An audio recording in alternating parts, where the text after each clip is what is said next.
ভারত পাকিস্তান সংঘাতে সরাসরি বাংলাদেশের জন্য কোনো নিরাপত্তা হুমকি নেই বলে মনে করেন বিশেষজ্ঞরা। দুই দেশের এই উত্তেজনা সাময়িক মন্তব্য করে তারা বলছেন, ঘাত প্রতিঘাতের মধ্য দিয়ে দ্রুতই শেষ হবে যুদ্ধ। কারণ হিসেবে তারা বলছেন, আর্থিক ক্ষতি বিবেচনায় যুদ্ধাবস্থা দীর্ঘ করার আগে দুই দেশই চিন্তা ভাবনা করবে। তবে এই যুদ্ধে বাংলাদেশের আমদানি রফতানিতে ব্যাপক ক্ষতির আশঙ্কা ব্যবসায়ীদের।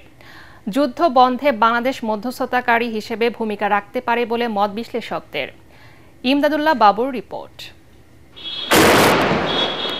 কাশ্মীর নিয়ে চিরশত্রু ভারত পাকিস্তানের দ্বন্দ্ব রূপ নিল সংঘাতে। বুধবার রাতে পাকিস্তানের পাঞ্জাব ও আজাদ কাশ্মীরে ভারতের হামলার মধ্য দিয়ে যুদ্ধে জড়ালো দুই দেশ। প্রথম দিনের হামলায় এ পর্যন্ত পাকিস্তানে অর্ধশতাধিক নিহত এবং ৪৮ জন আহত হয়েছেন।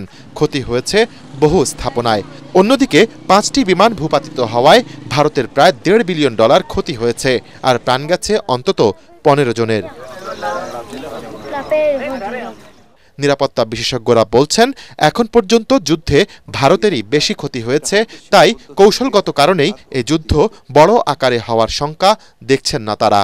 বৃহৎ শক্তিবর্গ বিশেষ করে মার্কিন যুক্তরাষ্ট্র চাচ্ছে যে আর যেন না হয়। এটা অনেকটা বিটুইন ইসরায়েল এবং ইরানের মধ্যে যেসব আমরা দেখেছি ঘাত প্রতিঘাত, এটা হয়তো সীমাবদ্ধ থাকবে একটা ঘাত ও প্রতিঘাতের উপর। বাংলাদেশের নিরাপত্তা তখনই বিঘ্নিত হবে যদি এটার সাথে চীন জড়িয়ে পড়ে। চীন যদি এখন ভারতের উপরে চাপ সৃষ্টির জন্য কোনো সামরিক অ্যাক্টিভিটি শুরু করে, তখন কিন্তু ভারতও তার পূর্ব সীমান্তে বিভিন্ন সামরিক উপকরণ হয়তো সরবরাহ শুরু করবে।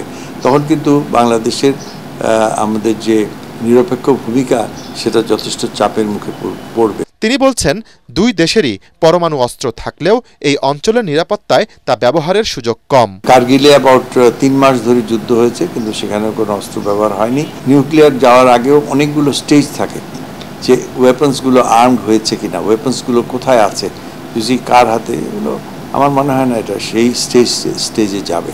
তাহলে উভয়েরই এত ব্যাপক ক্ষয়ক্ষতি হবে, যেটা কাশ্মীরের যে স্টেক্স যেটা নিয়ে সংঘাত, তার থেকে বড় ক্ষতি হয়ে যাবে উভয় রাষ্ট্রের। ডাইরেক্টলি আমাদের সরকার প্রধান পাকিস্তান এবং ভারতের সরকার প্রধানের সাথে যোগাযোগ করে যে আমরা সবাই শান্তি চাই।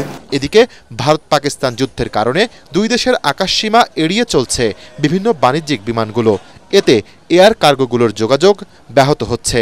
পাশাপাশি সীমান্তে কঠোরতার কারণে ব্যাহত হতে পারে আমদানি রপ্তানি, যার প্রভাব পড়বে দক্ষিণ এশিয়ার আঞ্চলিক অর্থনীতিতে, বলছেন ব্যবসায়ীরা। ধরনের যুদ্ধ বিগ্রহ যদি চলে তাহলে অবশ্যই এটা কোনো না কোনোভাবে আশেপাশের দেশগুলি ক্ষতিগ্রস্ত হবে।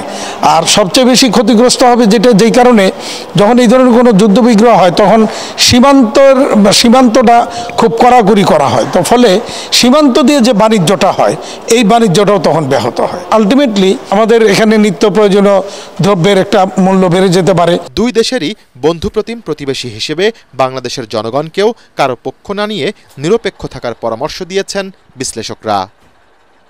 ইমদাদুল্লাহ বাবু, ATN বাংলা, ঢাকা।